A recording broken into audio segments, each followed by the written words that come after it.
famous Tasman race of 9th of February 1969 at Warwick Farm. The race was won by Jochen Rindt in the Gold Leaf Team Lotus 49B, supported by Graham Hill, current world champion, in his Gold Leaf Team Lotus 49B.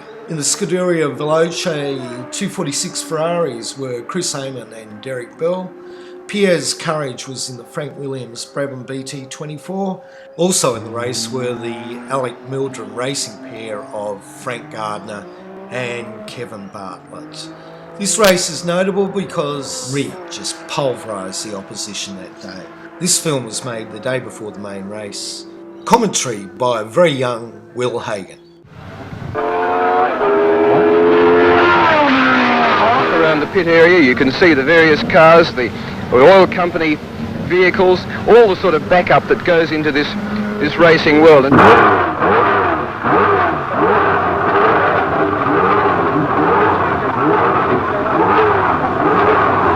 tyres themselves, the widest ones that they've got, are 15 inches wide, which puts about almost 13 inches of rubber actually on the road.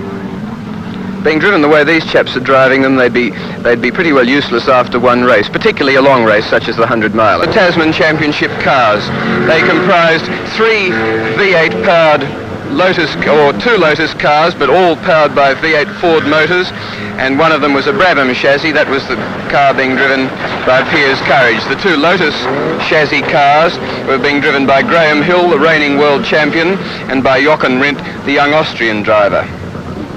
The leading driver in the Tasman series, however, is driving a V6 engined car, and this is entered by Scuderia Veloce, the local Ferrari dealers, but it's a Ferrari entry from Italy in a V6 Ferrari Dino, and he has a convincing lead at this stage in the Tasman Championship Series.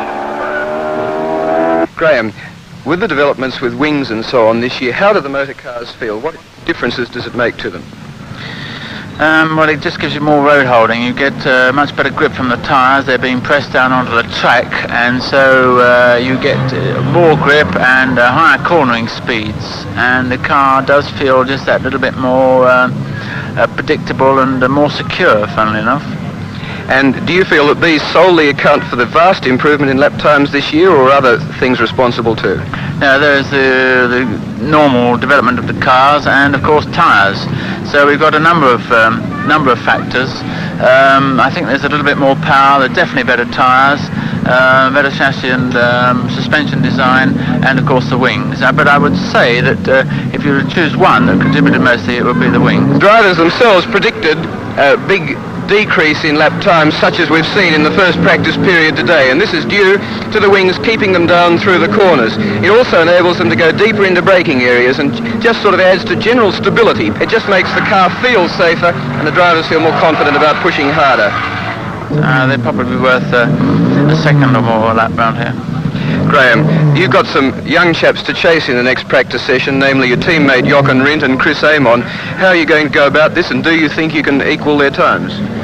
Well, we're having a little bit of problem with the car. I'm hoping to improve it for the final session, and of course if the track remains in the same state by the time we reach the final session, then there might be a chance to do it. But normally with a lot more practice in between, the track might get a little bit more slippery, so I might have a difficulty in doing this. But naturally I would like to not only equal their times but beat them, of course, and they'll be trying to do the same thing anyway.